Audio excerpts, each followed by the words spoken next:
दोस्तों, पुतिन भारत आ रहे हैं, लेकिन उससे ठीक पहले भारतीय वायुसेना ने ऐसा दांव चल दिया है जिसने चीन और पाकिस्तान दोनों की नींद उड़ा दी है।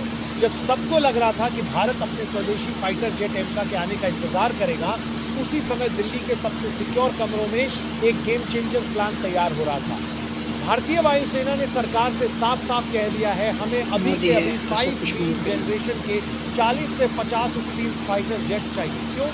क्योंकि चीन अपने J-20 की संख्या बढ़ा रहा है और पाकिस्तान उसकी नकल में लगे हुए हैं। ऐसे में भारत हाथ पर हाथ रखकर नहीं बैठ सकता। ये डील सिर्फ एक खरीद नहीं, बल्कि एक ऐसी रणनीति है जो भविष्य में भारत को आत्मनिर्भरता की उड़ान भी देगी। अब असली टक्कर शुरू होती है अमेरिका का F-35 बनाम रूस का Su-57। एक तरफ है F-35, जिसे कहा जाता है एक उड़ता हुआ सुपर कंप्यूटर। इसका नेटवर्क सेंट्रिक वॉरफेयर और सेंसर फ्यूजन इसे रडार पर लगभग अदृश्य बना देता है। वहीं दूसरी तरफ है Su-57, रूस का 2 इंजन वाला स्टील्थ फाइटर, जो हवा में ऐसे करतब करता है कि डॉग फाइट में दुश्मन की हालत खराब हो जाती है। भारत के पास अब 2 ऑप्शन नहीं। भारत अब किंग मेकर की पोजीशन में। आगे भारत ने कह दिया है, हमें सिर्फ जेट नहीं चाहिए, टेक्नोलॉजी ट्रांसफर भी चाहिए और कुछ पार्ट्स भारत में बनने चाहिए। मतलब ये डील एक नहीं 2 फायदे लेकर आएगी।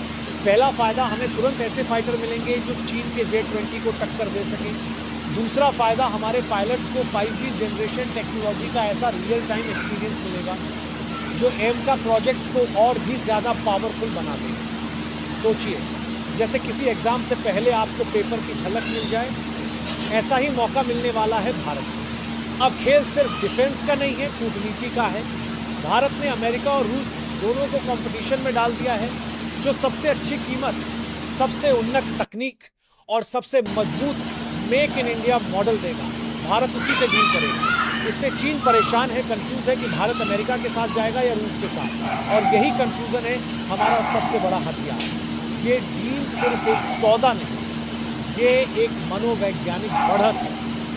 जब भारत के आसमान में F-35 या Su-57 गरजेंगे, तो दुश्मन एक बार नहीं 100 बार सोचकर कोई हरकत करेगा। और जब इन विमानों के कुछ हिस्से भारत में बनने लगेंगे, तब HAL जैसी घरेलू कंपनियों को वो तकनीक और आत्मनिर्भरता मिलेगी जो हमें भविष्य में चीन से भी आगे खड़ा कर सकती है। अब सोचिए, जब भारत के पास दुनिया की 2 सबसे खतरनाक फाइटर जेट्स की चाबी हो, तो क्या वो सिर्फ खरीदारी करेगा?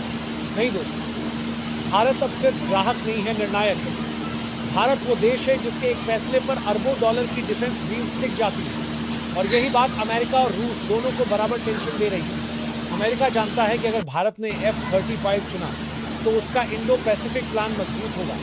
वहीं रूस जानता है कि Su-57 की डील भारत से हो गई तो उसकी डिफेंस इंडस्ट्री को ऑक्सीजन मिल जाएगी। दोनों चाहते हैं कि भारत उनके साथ खड़ा हो। लेकिन भारत ने जो किया है वो मास्टर स्ट्रोक से कम नहीं है। भारत ने क्या कहा? हम किसी के कैंप में नहीं, हम अपने फ्यूचर के साथ हैं। यानी जो टेक्नोलॉजी देगा, जो मेक इन इंडिया को बढ़ावा देगा, जो भारत को सिर्फ ग्राहक नहीं पार्टनर मानेगा, भारत उसी के साथ जाएगा। ये है नई दिल्ली की नई डिप्लोमेसी। अब ज़रा सोचिए उस बड़े गेम की तरफ जो इस सौदे के पीछे चल रहा है। ये सिर्फ जेट खरीदने का मामला नहीं, ये है आने वाले 20 से 30 साल के लिए भारत की आसमानी ताकत का खाका खींचना, और वो भी ऐसे समय में जब चीन हर हफ्ते नई मिसाइलें और लड़ाकू विमान तैनात कर रहा है। तो सवाल ये नहीं है कि कौन सा विमान बेहतर है, सवाल ये है कि कौन सा देश भारत को भविष्य के लिए तैयार कर सकता है। क्योंकि जब हमारे पायलट्स F-35 जैसे सुपर कंप्यूटर को उड़ाएंगे या Su-57 जैसे स्टील स्टनर से हवा में करतब दिखाएंगे, तो वो सिर्फ उड़ नहीं रहे होंगे, वो उस ज्ञान को इकट्ठा कर रहे होंगे जो भविष्य के स्वदेशी एमका को न सिर्फ तैयार करेगा, बल्कि दुनिया के टॉप 5 फाइटर जेट्स की लिस्ट में शामिल करेगा। अब बात करें तमाम प्राइवेट डिफेंस, ये जनरेशन ना सिर्फ काम देंगे, बल्कि वो टेक्नोलॉजी ट्रांसफर से इतनी ग्रो करेंगी कि अगली बार हम सिर्फ खुद के लिए नहीं, दूसरों को भी जेट बेचेंगे। और यही है असली आत्मनिर्भर भारत, जहां सिर्फ फाइटर जेट नहीं उड़ता, भारत का भरोसा, उसका सम्मान और उसका भविष्य भी उड़ान भरता। भाई, अब ये वक्त है सोचने का नहीं, दुनिया को दिखाने का कि भारत अब किसी की परछाई में नहीं खड़ा। भारत खुद एक रणनीतिक ध्रुव है। जो डील करेगा वो सिर्फ जेट नहीं लेगा, एक युग खरीदेगा। अब भाई सोच के देखो, भारत अगर 40 से 50 fifth generation steel fighter jets लेता है तो उसका मतलब क्या है? मतलब ये कि अब हमारा पड़ोसी सिर्फ एलओसी या एलएसी पर घुसपैठ की प्लानिंग नहीं करेगा, उसे ये सोचना पड़ेगा कि क्या वो हवा में जिंदा बच पाएगा या नहीं, क्योंकि फिफ्थ जनरेशन फाइटर सिर्फ ताकत नहीं होता, वो एक उड़ता हुआ सुपर साइलेंट शेयर है जो दिखे भी नहीं और वार कर जाए। अब जब ये जेट्स भारतीय आसमान में गड़ेंगे तो पाकिस्तान के F-16 और चीन के J-20 दोनों के लिए ये एक खुला चैलेंज होगा।